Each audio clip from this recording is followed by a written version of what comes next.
Olá crianças, tudo bem? Sejam bem-vindos ao Miados Históricos, o canal que apresenta a história em pequenos e deliciosos sachês. Eu sou Nicolás e nós estamos fazendo a revisão para a prova do Enem. Você viu um primeiro vídeo apresentando a prova de História e a prova de Ciências Humanas a partir das habilidades e competências e depois, em cada um dos vídeos, análise de cada uma das competências. Agora chegou a vez de analisarmos a competência 6. Competência 6 que fala a respeito da sociedade e da natureza e fala a respeito da compreensão da sociedade e da natureza, reconhecendo suas interações no espaço em diferentes contextos históricos e geográficos. Cuidado, porque essa competência 6 da relação entre homem e a natureza, sociedade e a natureza, é uma competência que é muito pouco explorada nas questões de história. De 2009 até 2019, deve ter no máximo 7 a 8 questões dentro dessa competência. É uma competência que aparece pouco, uma questão por prova no máximo. Tá? É uma competência que vai ser muito mais explorada na área da geografia. Olha as habilidades e você vai entender por quê. Identificar em fontes diversas o processo de ocupação dos meios físicos e as relações da vida humana com a paisagem.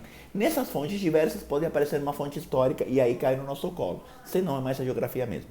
Analisar de maneira crítica as interações da sociedade com o meio físico, levando em consideração aspectos históricos e geográficos. Essa é a que mais aparece história. Relacionar o uso de tecnologias com os impactos socioambientais em diferentes contextos históricos e geográficos. Aqui história já de novo está mais tangenciando. E as últimas duas nunca apareceram na prova de história. Reconhecer a função dos recursos naturais na produção do espaço geográfico, relacionado com as mudanças provocadas pelas ações humanas. E por último, avaliar as relações entre a preservação e a degradação da vida do planeta nas diferentes escalas.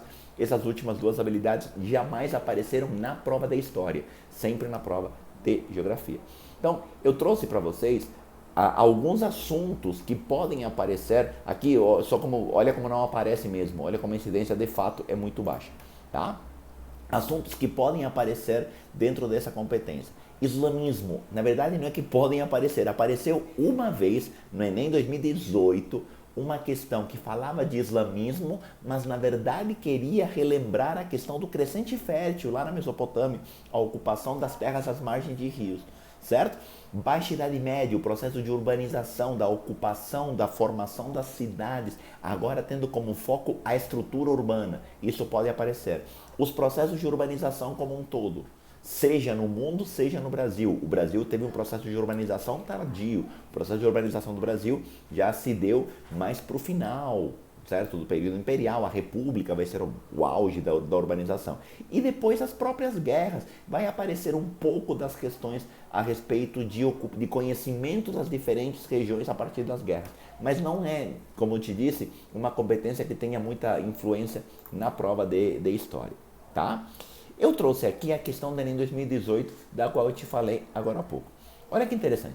Ele fala, no enunciado diz, a decisão do califa Al-Mansur, e aí coloca a data de vida dele, de construir Bagdá. Nesse local, orientou-se pelo quê?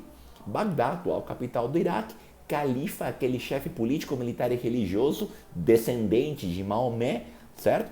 Que vai ser o cabeça do povo islâmico. Lembrando que o povo muçulmano, perdão. Lembrando que estamos falando de um povo que tem na religião seu elemento de identidade. O interessante disso é que a questão não tem nada a ver com o islamismo. Olha o texto. Então disse, este é o local onde construirei. Tudo pode chegar aqui pelo Eufrates, o Tigre e uma rede de canais. Só um lugar como este sustentará o exército e a população em geral. Assim ele traçou e destinou as verbas para sua construção e deitou o primeiro tijolo com sua própria mão, dizendo, em nome de Deus e em louvor a ele, construí e que Deus vos abençoe. E aí você olha para essa questão e fala, tá, mas e aí? O que eu faço com isso?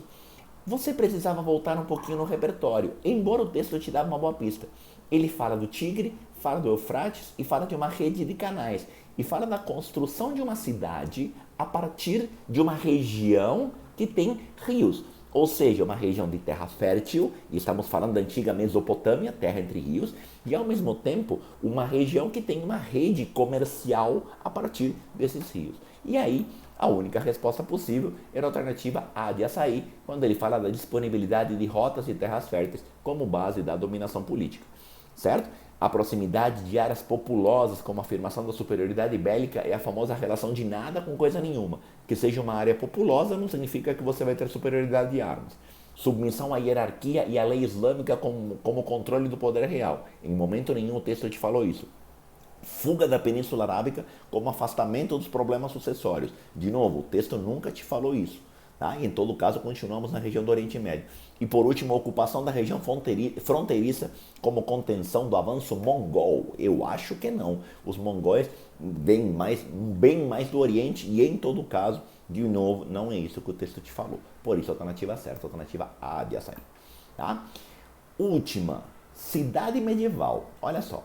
No texto, o espaço descrito se caracteriza pela associação entre a ampliação das atividades urbanas e o quê? Olha a ocupação do espaço geográfico, olha a relação do homem com seu meio, olha como aqui o foco está nessa interação do homem com seu ambiente. Tá? A cidade medieval é, antes de mais nada, uma sociedade de abundância concentrada num pequeno espaço em meio a vastas regiões pouco povoadas. Em seguida, é um lugar de produção e de trocas onde se articula o artesanato e o comércio, sustentados por uma economia monetária. É também centro de um sistema de valores particular, do qual emerge a prática laboriosa e criativa do trabalho, o gosto pelo negócio e pelo dinheiro, a inclinação para o luxo, o senso da beleza.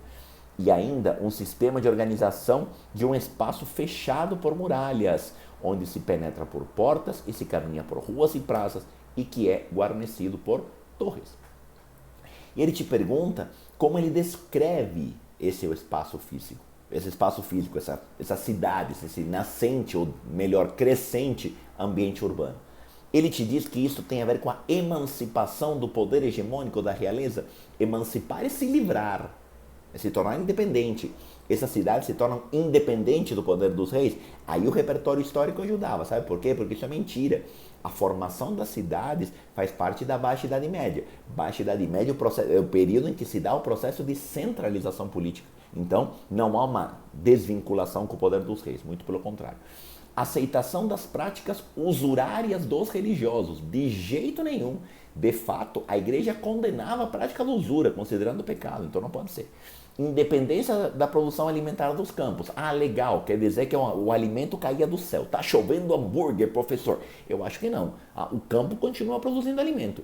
E as cidades vão viver do comércio e também do alimento que vem do campo. Superação do ordenamento corporativo, superação do ordenamento corporativo dos ofícios. Não, as corporações de ofícios surgem nas cidades. As corporações de ofícios são associações de trabalhadores que vão se desenvolver nas cidades. Então a gente não está superando isso, muito pelo contrário. Sobrou para nós, alternativa certa, E de empadinha, permanência de elementos arquitetônicos de proteção. Nicolás, mas como que eu ia perceber isso? Olha o final do texto. E ainda um sistema de organização de um espaço fechado, na verdade faltou um acento aí, é ainda um sistema de organização de um espaço fechado com muralhas, onde se penetra por portas e se caminha por ruas e praças e que é guarnecido por torres. Muralhas e torres, elementos medievais, elementos feudais que vão permanecer na cidade.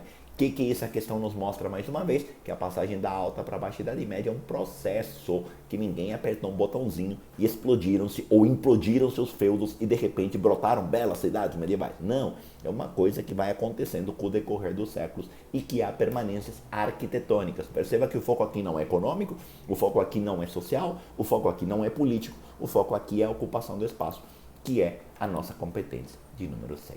Beleza? Com isso, a gente fecha a análise das competências do Enem. Eu tenho certeza que você vai fazer uma ótima prova. Beleza? Tchau, tchau, obrigado e uma ótima prova para vocês.